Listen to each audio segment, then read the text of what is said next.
사랑하는 성도 여러분, 만나 뵙게 되어서 반갑습니다. 많이 피곤하시죠? 네, 피해갈 수 없는 시간 스트레칭 하도록 하겠습니다. 한번 쭉 펴시고, 좌우로 크게 말씀 듣기 전에 우리 몸과 마음이 깨기 위해서 합니다. 어깨도 한번 돌려보시고, 고개도 한번 돌려보시고요. 네, 손목 발목도 움직여 보시기 바랍니다. 그리고 엉덩이를 의자에 딱 붙이시면 주름이 돌을 겁니다. 바른 자세 필요합니다. 일단 설교 시작하기 전에 이번에 새로 임직을 받으신 장로님, 또 안수 집사님, 권사님 진심으로 축하드리고 이 귀한 사명의 길 끝까지 완주할 수 있도록 같이 기도하겠습니다. 여러분 축하드립니다. 사랑하는 성도 여러분, 지지난주 우리 교회 여름 수련회 기억하시죠? 우리는 그 자리에서 이제 말라기서를 통해서 함께 묵상하면서 블루타이드 올라타기라는 참신하고 아주 은혜로운 주제를 가지고 담임 목사님께서 전해주신 그 농축된 말씀을 우리가 전해 들었습니다. 저뿐 아니라 많은 분들이 아마 큰 은혜를 받으셨으리라 생각합니다. 아멘이십니까? 아멘.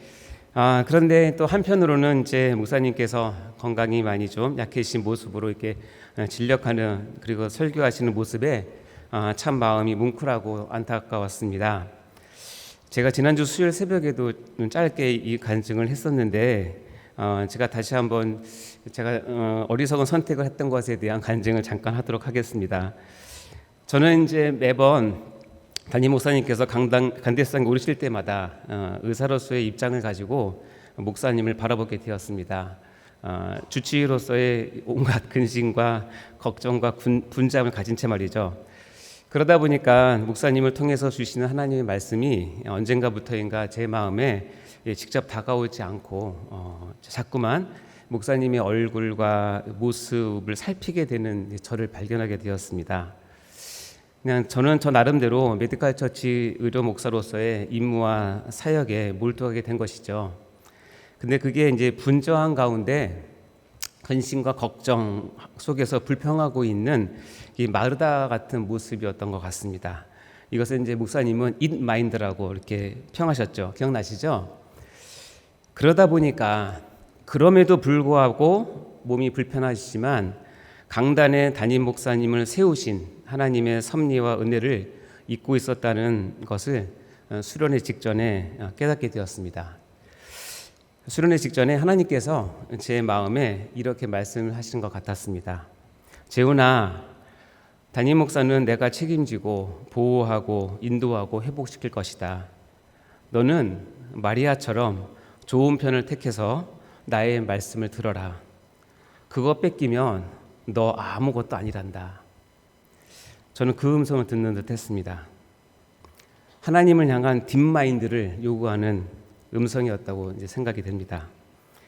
그래서 이번 수련회에서는 저는 담임 목사님을 통한 주님의 음성, 곧 블루타이드에 올라타라는 그 말씀에 집중하기로, 그리고 그것을 선택하기로 제 마음에 결단을 했습니다. 그리고 기도 시간에는 목사님을 위해서 간절히 기도하며 하나님께서 반드시 회복의 은혜를 주시리라고 믿고 기도했습니다. 사랑하는 성도 여러분, 저뿐 아니라 많은 분들이 목사님에 대한 여러 가지 걱정과 근심을 하고 계신 줄 압니다. 그러나 그것이 혹시 우리로 하여금 하나님의 말씀을 듣지 못하게 막는다면 이제는 그 짐을 내려놓으시기 바랍니다. 우리의 사랑은 걱정으로만 표현되는 것이 아니라 기도와 믿음으로 표현될 때 더 큰 능력이 된다는 것을 믿으시기 바랍니다. 하나님은 반드시 목사님을 온전히 회복시키시고 더 큰 사명을 감당하게 하실 줄 믿습니다. 그러므로 우리는 말씀에 집중하고 목사님을 위해 간절히 기도하는 성도들 다 되시길 바랍니다. 이제 수련회가 끝나고 일상이 다시 시작되었습니다. 은혜의 불길은 제 경험상도 그렇지만 시간이 지나면 조금씩 희미해지고요. 현실의 무게가 우리를 다시 덮기도 합니다. 그래서 오늘은 우리가 지난 수련회 때 나누었던 말라기 말씀을 다시 되짚으면서 특별히 제가 수련회 동안에 아주 깊이 깨달았던 그 중심에 흐르는 하나님 아버지의 마음을 함께 나누려고 합니다. 구약의 마지막 책 뭐죠? 말라기입니다. 그리고 그 마지막 장면인 4장 4절부터 6절까지 오늘 본문인데요. 하나님께서는 선지자의 음성을 잠시 멈추기 직전에 어떤 말씀을 남기셨을까요? 그것은 단순한 경고가 아니었습니다. 자녀가 떠나기 직전, 나중에 하나님 떠나기 직전 자녀의 눈을 바라보시면서 전하는 아버지의 마지막 당부였습니다. 그 음성을 우리가 들을 수만 있다면 오늘 우리의 심령은 다시 힘을 얻게 될 줄 믿습니다. 그리고 그 참된 의미에서 우리가 하나님의 블루타이드에 올라타는 은혜를 누리게 될 것입니다. 자, 오늘 같이 성경 복도를 다시 한번 할 텐데요. 이 성경은 구약 성경의 제일 마지막 구절입니다. 말라기 4장 4절부터 6절입니다. 같이 읽겠습니다. 시작. 너희는 내가 호렙에서 온 이스라엘을 위하여 내 종 모세에게 명령한 곧 율례와 법도를 기억하라. 보라, 하나님의 이전에 내가 선지자 엘리야를 너희에게 보내리니 그가 아버지의 마음을 자녀에게로 돌이키게 하고 자녀들의 마음을 그들의 아버지에게로 돌이키게 하리라. 돌이키지 아니하면 내가 와서 저주로 그 땅을 칠까 하노라 하시니라. 아멘. 자, 사랑하는 성도 여러분, 지난 수련회에서 말라기서를 함께 묵상하셨을 때 어떤 생각이 드셨습니까? 저는 이런 생각이 스쳐 지나갔습니다. 야, 만약 성경이 여기에서 끝난다면 어떨까? 신약이 없고 구약에서 하나님의 구원의 역사가 이렇게 마무리된다면 어떨까라고 생각을 해봤는데, 솔직히 말씀드린다면 하나님도 실패하신 것 같다는 느낌이 들 정도였습니다. 아브라함부터 시작된 구원의 이야기가 쭉 흘러왔는데 이 말라기의 마지막 장면은 정말 차갑고 메말라 버린 그런 환경이었고요. 그러면서 제 느낌이 뭐야, 결국 하나님의 백성도 이렇게 끝나는 건가? 하나님이 사랑하신다는데 이게 다 무슨 의미야? 라는 탄식이 나올 수밖에 없었습니다. 특별히 말라기 마지막 장 마지막 구절 4장 6절의 하반부를 읽었을 때는 다소 두렵기까지 했습니다. 말라기 4장 6절 한번 읽어볼까요? 시작. 돌이켜 아니하면 두렵건대 내가 와서 저주로 그 땅을 칠까 하노라 하시니라. 이 구절이 구약 성경의 마지막 구절이에요. 그러면서 와, 하나님께서 이제는 어쩔 수 없이 백성들에게 윽박지르고 마무리하시나 보다 라고 보여지니까 더욱 마음이 그랬던 것 같습니다. 그만큼 말라기 시대는 그야말로 영적 암흑기였고 뺀질 신앙의 극치였고요. 믿음이 껍데기만 남은 시대였던 것 같습니다. 겉모습은 종교적으로 보이지만 속은 식어버린, 그래서 형식은 남고 심장은 식은 시대라고 표현할 수 있을 것 같습니다. 시대적 배경을 보면 BC 430년경 이스라엘 백성이 포로에서 돌아와서 성전은 다시 세워졌는데요. 정작 신앙은 무너졌습니다. 우리가 배운 것처럼 예배도 제사장도 부패했고 가정도 깨졌고 사회 정의는 없어졌고 약자들은 보호받지 못하는 그런 상황이었는데 하나님이 얼마나 마음이 아프셨을까요? 그러면서도 그들은 하나님 앞에 대놓고 따졌습니다. 하나님이 우리를 사랑하셨다고요? 증거가 어디 있습니까? 우리가 어떻게 주님의 이름을 멸시했단 말입니까? 우리가 어떻게 주님께 돌아가야 한단 말입니까? 이런 식으로 말라기는 무려 10번이나 하나님과 이스라엘 백성 사이에 문답 형식의 이 말대꾸가 나옵니다. 말대꾸. 요즘 말로 하면 이거겠죠. 리얼리? 진짜요? 설마요? 에이, 그럴 리가 없는데요? 하는 이런 말대꾸 말입니다. 여러분, 말대꾸 받았을 때 기분이 어떻습니까? 좋지 않죠? 근데 수련회에서 이 말라기 이 암흑 시대의 시대 상황에 대해서 담임 목사님께서 아주 핵심을 드러내는 네이밍으로 그 시대 상황을 정확하게 짚어주셨습니다. 여러분 다 기억나실 것입니다. 애정결핍, 그로 인한 매너리즘, 수동 공격성 장애, 잇마인드, 욕됨, 사실 충실성, 그리고 호모 요쿠스, 이런 단어들이 성경에는 없는 단어지만 말라기의 그 시대를 아주 정확히 찝어내는 그런 네이밍이었던 것 같습니다. 이거 듣다 보니까 야, 이거 그냥 옛날 이야기, 이스라엘 사람들의 이야기가 아니라 지금 내 모습이구나 라고 뜨끔하시지 않았습니까? 저도 그랬습니다.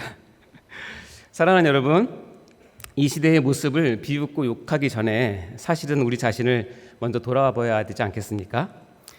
오늘날 교회 안에서도 형식은 남고 심장은 식어있는 모습이 있지 않은지요. 말씀은 귀에 들리지만 내 삶에는 변화가 없는 모습이 있지 않는지 모르겠습니다. 그렇다면 그런 하나님을 바라보시는 아버지 하나님의 마음은 어떠셨을까요?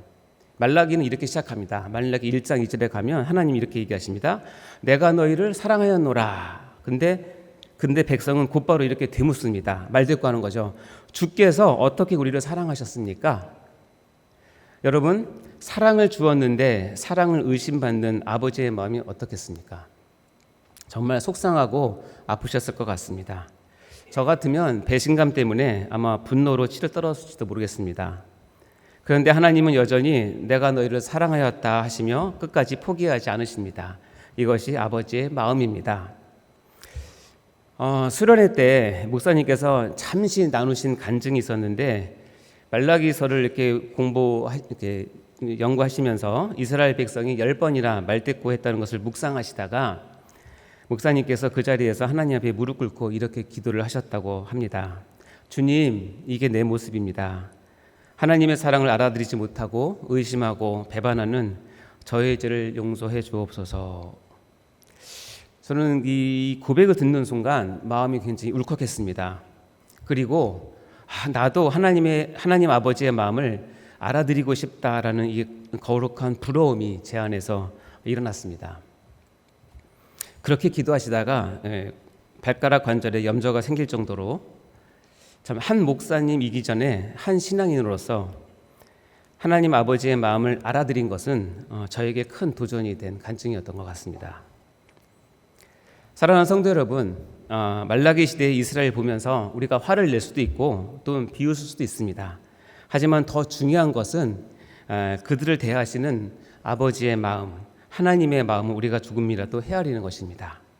그 아버지의 마음을 깨닫는 것이야말로 오늘 본문을 통해 주시는 은혜의 핵심 중의 핵심입니다. 자, 구약의 마지막 장, 마지막 절까지 남겨주신 것은 단순한 책막이 아니라 끝까지 포기하지 않으시는 언약적 사랑, 즉 하나님 아버지의 마음입니다. 그 마음을 붙들 때 우리는 하나님의 구원 역사가 신약에서 어떻게 이어지는지를 우리가 더욱 깊이 깨닫게 될 것입니다. 자, 사랑하는 성도 여러분, 오늘 우리는 성경의 특별한 한 자리에 서 있습니다. 구약의 마지막 책 말라기를 다 읽고 나면 그 다음이 바로 한 장만 넘기면 신약의 마태복음이 시작됩니다. 그런데 그 사이에는 신구약 중간기라고 하는 무려 400년이라는 긴 시간이 흐르게 됩니다. 우리는 성경책 한 장을 넘겼을 뿐인데 역사는 400년이 흐르는 거죠.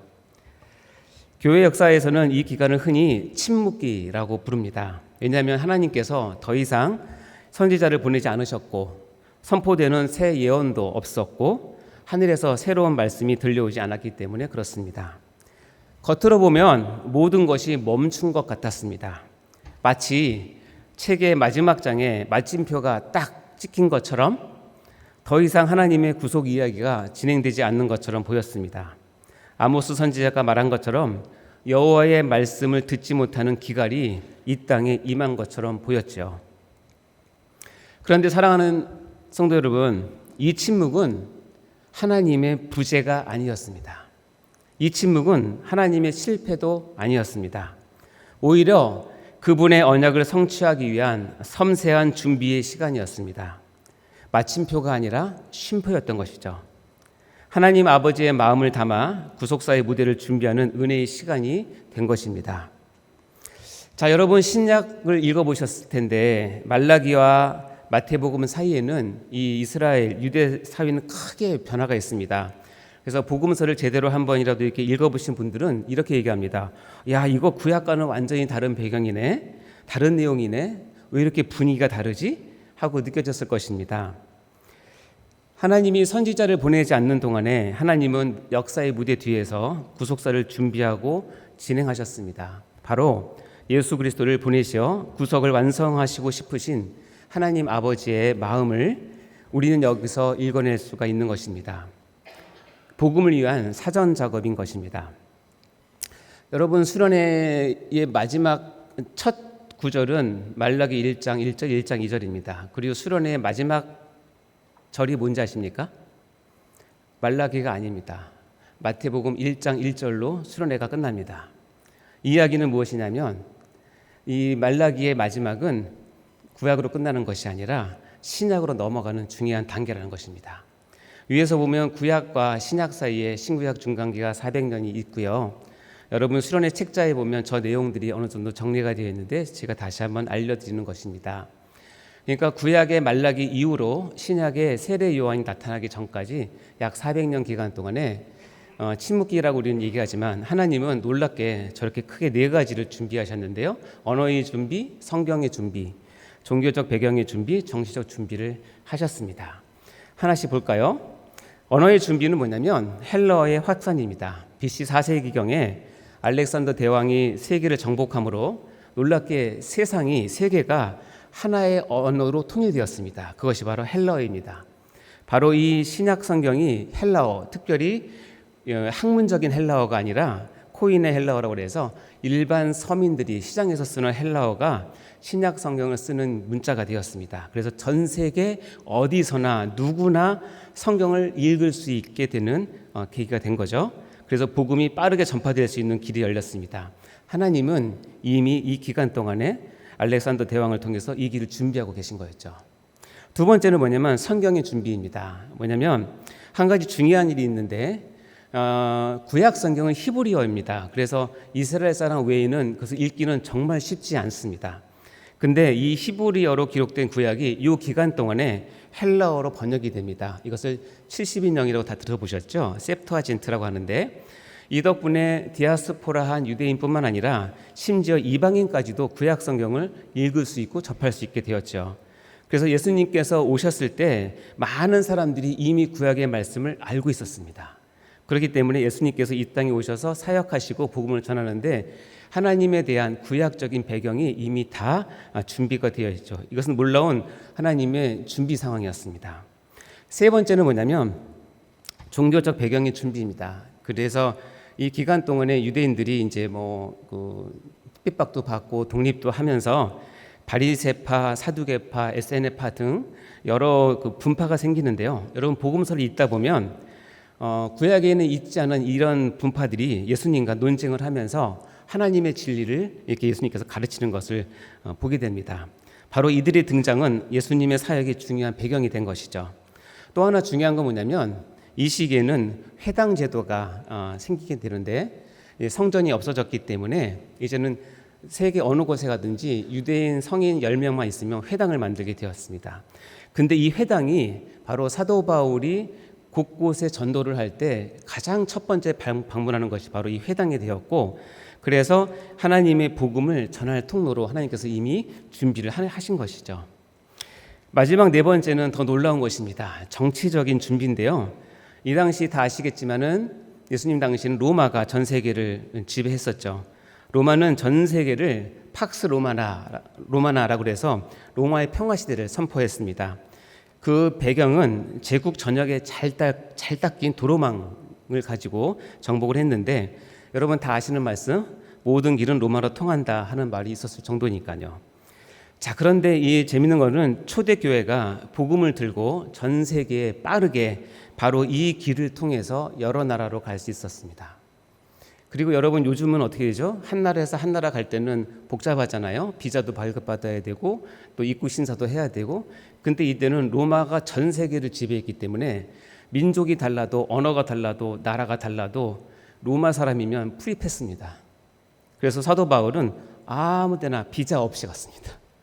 이런 것이 로마 제국이 그 당시를 통치하면서 하나님께 사용하신 것이죠.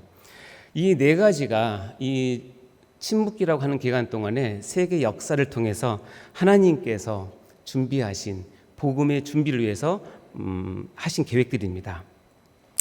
사랑하는 성도 여러분, 이렇게 보면 우리가 이제 말라기와 마태복음 사이는 단절이 아니라는 것을 알 수 있습니다.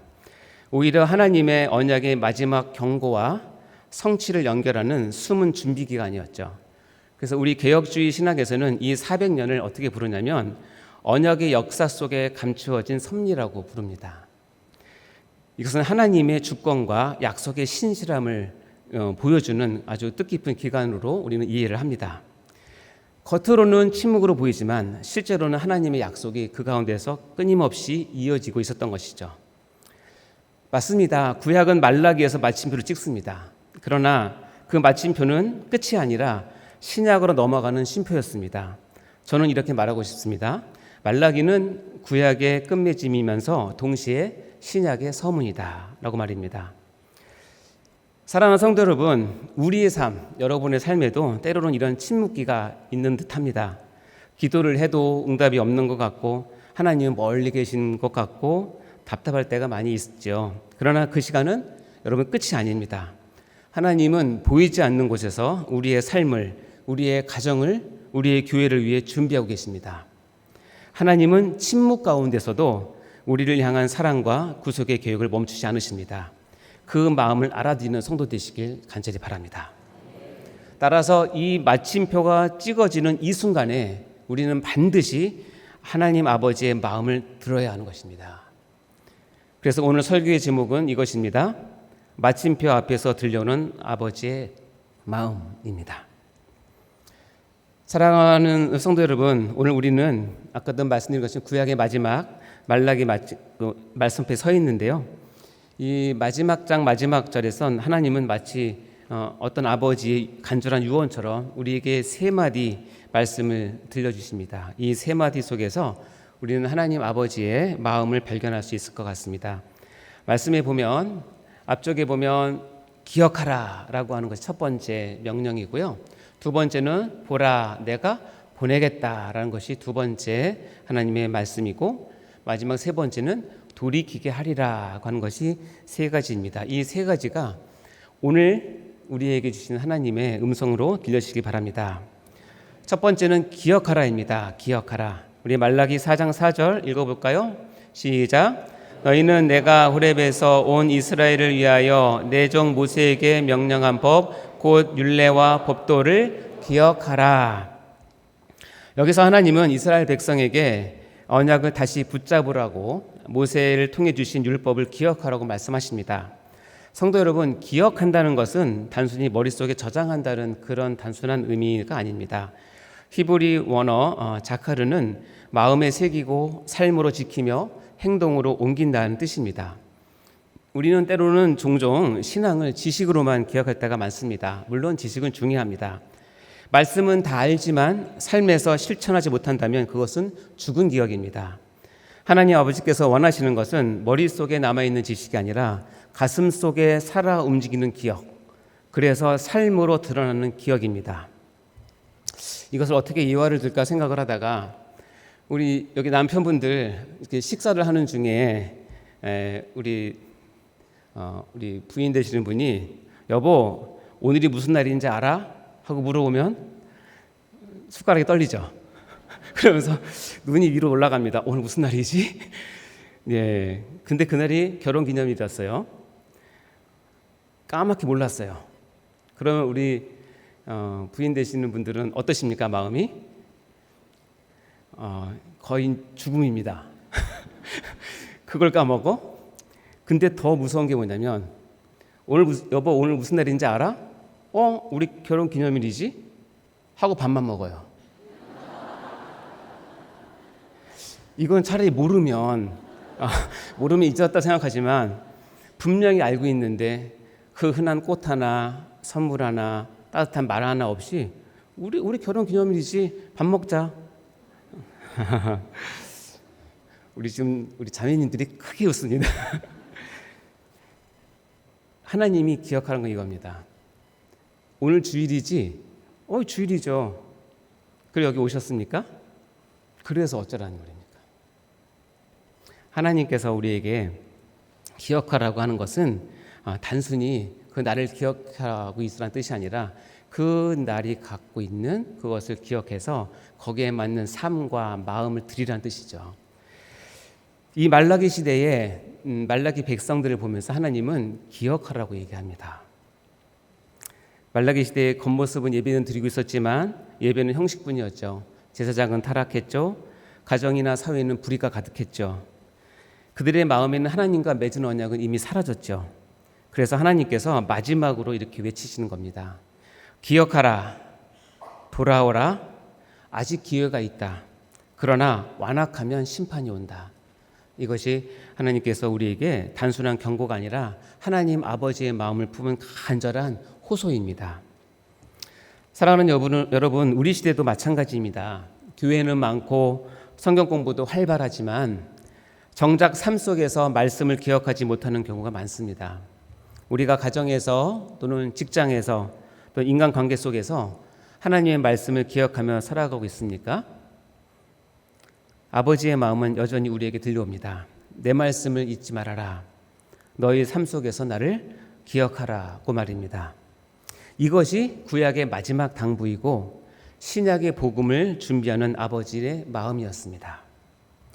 다음 두 번째 하나님 아버지의 마음을 드러내는 단어는 보라 내가 보내리니입니다. 우리 말라기 4장 5절을 읽어볼까요? 시작.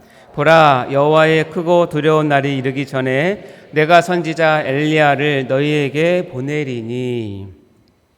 하나님께서 말씀하십니다. 저것을 요약하면 이겁니다. 보라 나 여호와가 엘리야를 보낼 것이다 라고 말입니다. 근데 여러분 갑자기 왜 여기서 생뚱맞게 아주 오래전에 불수레를 타고 승천해버린 엘리야가 왜 등장하는 것일까요? 근데 너무 감사하게도 이 부분은 예수님께서 친히 해석을 해주셨습니다. 우리 마태복음 11장과 17장에 보면 이렇게 되어 있는데 11장 말씀 읽어볼까요? 시작. 모든 선지자와 율법이 예언한 것이 요한까지니 만일 너희가 즐겨 받을진대 오리라 한 엘리야가 곧 이 사람이니라. 예수님이 분명히 말씀하셨죠? 17장 읽어볼까요? 시작. 내가 너에게 말하노니 엘리야가 이미 왔으되 사람들이 알지 못하고 임의로 대우하였도다. 인자도 이와 같이 그들에게 고난을 받으리라 하시니. 이 두 절에서 보면 마태복음 11장과 17장에서 보면 예수님은 오리라 한 엘리야가 곧 세례 요한이다 라고 분명하게 말씀하셨습니다. 이는 구약의 마지막 구절이 신약의 첫 장면과 맞닿는 결정적인 증거입니다. 다시 얘기해서 말라기의 예언의 말씀과 마태복음에서의 성취를 통해서 구약과 신약 사이에는 단절이 아니라 구속사적 그리고 영적인 연속성이 있는 것을 성경 스스로가 우리에게 보여주는 귀한 말씀입니다. 이렇게 온 세례 요한은 광야에서 외쳤습니다. 회개하라 천국이 가까이 왔느니라 라고 말이죠. 그의 사명은 분명했습니다. 사람들의 마음을 돌이켜서 메시아를 맞을 준비를 하게 하는 것이었습니다. 그러므로 하나님께서 내가 엘리야를 보낸다라고 하는 것은 사실상 어떤 뜻이냐면 내가 이제 곧 내 아들 예수를 보내겠다라고 하는 아버지의 음성이자 마음인 것입니다. 여러분 앞에서 잠시 살펴보았지만 하나님은 무작정 예수님을 이렇게 보내신 것은 아니었습니다. 예수님이 이 땅에 오심은 물론 창세전부터 하나님의 경륜 가운데 예정되어 있었지만 이 말라기와 신구약 중간기 침묵기를 거치면서 하나님은 이제 이 세상의 역사 가운데서 치밀하고 정교하게 준비를 해서 예수를 보낸 것을 우리가 알 수 있습니다. 즉 400년 침묵기 기간 동안에 하나님은 역사를 새롭게 짜고 계셨습니다. 우리가 보기에는 조용했습니다. 그러나 하나님은 로마의 길을 닦게 하셨고 헬라어를 공통어로 쓰게 하셨고 유대 회당을 곳곳에 세우게 하셨습니다. 왜 그랬을까요? 그것은 예수로 통해서 이루어진 복음이 땅끝까지 전해지도록 미리 준비하고 계셨던 것입니다.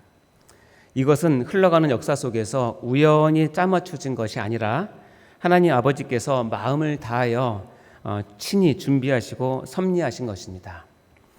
그러다가 때가 찼을 때 하나님은 독생자 예수 그리스도를 이 땅에 보내셨습니다. 갈라디아서 4장 4절 말씀인데요. 읽어볼까요? 시작. 때가 참에 하나님이 그 아들을 보내사 여자에게서 나게 하시고 율법 아래 나게 하신 것은. 때가 참에 우리는 금방 읽어버린 이 말씀이지만 하나님은 이 한 구절을 이루기 위해서 무려 400년 기간 동안에 침묵 가운데 철저하게 준비를 하셨던 것을 알 수 있죠. 때가 참에 그때 하나님께서는 독생자 예수를 우리를 위해서 보내신 것입니다. 우리를 사랑하시되 끝까지 사랑하시는 하나님의 그 놀라운 언약적 사랑을 이루시는 모든 과정을 우리는 이 말라기를 보면서 발견하게 되는 것입니다. 이 부분을 여러분 수련회 책자 혹시 다 버리셨나요? 집에 있죠? 수련회 책자에 8강에 보면 이렇게 정리를 해주고 있습니다. 8강 67쪽에 이렇게 되어 있는데요. 제가 읽어보겠습니다. 하나님은 침묵의 400년 동안 역사의 세판짜기를 하고 계셨다.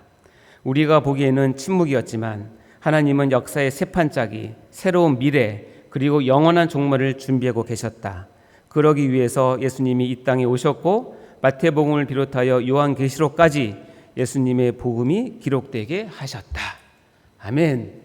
이것이 말라기를 통해서 우리에게 주시는 하나님의 놀라운 사랑이고 역사의 세판짜기를 통해서 하나님께서 얼마나 철저하게 예수를 준비해서 우리의 구세주로 보내주시는지를 알 수 있는 것입니다. 이것은 정말로 놀라운 사랑입니다. 때가 다 차게 하신 후 우리의 구원자 예수 그리스도를 이 땅에 보내셔 구원의 문을 활짝 여시는 하나님 아버지를 이 시간 찬양합니다.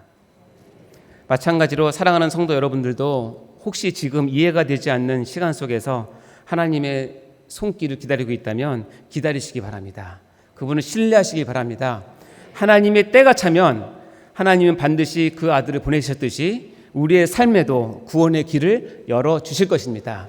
그때까지 참고 기다리시고 인내하시면 됩니다. 세 번째 우리에게 들려주시는 말씀은 돌이키게 하리라입니다.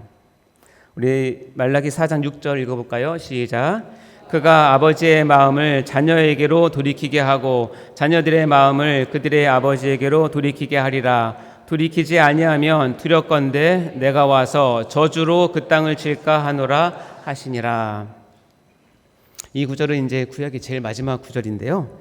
자, 이 구절을 보면 앞에 말한 그는 누구냐면 먼저 세례 요한을 가르치는 얘기죠. 세례 요한의 사를 가르칩니다. 이게 누가복음에서 보면 천사가 세례 요한의 탄생을 임신을 이렇게 고지를 하면서 이렇게 얘기합니다. 누가복음 1장 17절 말씀인데요. 읽어보겠습니다. 시작. 그가 또 엘리야의 심령과 능력으로 주 앞에서 먼저 와서 아버지의 마음을 자식에게 거스르는 자를 의인의 슬기에 돌아오게 하고 주를 위하여 세운 백성을 준비하리라. 여기서 말하는 그는 이제 세례 요한을 뜻하는 건데요. 즉 세례 요한의 사명은 단순한 도덕적 교훈이 아니라 하나님 아버지의 마음을 자녀들에게 다시 전해주고 자녀들의 마음을 하나님 아버지께 돌려놓는 것이었습니다. 하지만 이것은 어디까지나 예비적인 사역일 뿐 온전한 회복의 길은 오직 예수 그리스도 안에서만 열리게 되는 것입니다. 성도 여러분, 이 돌이킨다라고 하는 말은 단순히 가족끼리 서로 싸웠는데 화해하는 정도를 말하는 것이 아닙니다. 그것은 근본적으로 하나님과의 깨어진 관계가 회복되는 것을 뜻합니다. 인류의 모든 문제는 언제나 관계의 단절에서 시작이 됩니다. 에덴 동산에서 아담과 하와가 범죄했을 때 제일 먼저 하나님과의 관계가 깨졌습니다. 그 결과로 부부 사이에 불신이 들어오고 곧 이어서 형제 사이에는 살인이라는 비극으로 나타났죠. 즉 하나님과의 단절이 가정의 단절로 그리고 세대의 단절로 죄가 이어지는 것입니다. 그러므로 하나님 아버지의 마음은 언제나 잃어버린 자녀를 다시 품으려는 마음입니다. 여러분 꼭 기억하시기 바랍니다. 우리가 누가복음 15장에 보면 탕자의 비유를 여러분 다 아실 것입니다. 집을 나간 아들을 날마다 문 밖에 서서 기다리시는 아버지의 마음, 또 그 아버지의 마음을 헤아리지 못해서 서운해하고 삐져 있는 큰 아들을 바라보는 그 안타까운 마음, 바로 그것이 다 하나님 아버지의 마음입니다. 그리고 바로 그 마음 때문에 하나님은 독생자 예수 그리스도를 우리에게 보내셨습니다. 예수님이 오신 이유는 단순히 병든 자를 고치고 가난한 자를 위로하는 데 그치지 않았습니다. 예수님의 사역의 중심은 바로 깨어진 관계를 회복시키는 것입니다. 십자가 위에서 두 팔을 벌리신 예수님은 하늘과 땅을 이어주셨습니다. 하나님과 죄인된 우리 사이를 화해하게 하셨습니다. 뿐만 아니라 서로 원수된 사람들 사이에 화해를 이루시고 부모와 자녀, 세대와 세대 사이에 막힌 담을 허무셨습니다. 사도 바울은 이렇게 고백을 합니다. 에베소서 2장 14절 말씀 읽어보겠습니다. 시작. 그는 우리의 화평인지라 둘로 하나를 만드사 원수된 것 곧 중간에 막힌 담을 자기 육체로 허시고. 그렇습니다. 성도 여러분, 예수님의 사역은 화해의 사역입니다. 하나님께로 돌이키게 하는 사역입니다. 그렇기에 말라기 4장 6절은 단순히 가정이 회복해야 된다는 윤리적 교훈으로 끝나는 말씀이 아닙니다. 이 말씀은 그리스도의 십자가 안에서만 가능한 진정한 관계 회복을 바라보게 하는 예언입니다. 그리고 놀라운 것은 그 예언이 지금 이미 성취가 되었습니다. 오늘 우리가 하나님 아버지께로 돌이켜 구원의 자리에 서게 된 것은 하나님의 전적인 은혜이며 예수 그리스도로 인한 놀라운 복음의 사건 때문에 그런 것입니다. 사랑하는 성도 여러분, 우리는 지난 수련회를 통해 말라기 앞에서 큰 도전과 은혜를 또한 받았습니다. 이 말씀에 비추어 우리 자신의 모습을 돌아보기도 했습니다.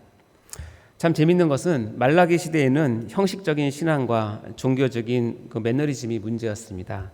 반면에 400년이 지나서 예수님께서 활동하던 시대에는 엄청난 열심이 있었지만 잘못된 열심, 왜곡된 종교심이 문제였습니다.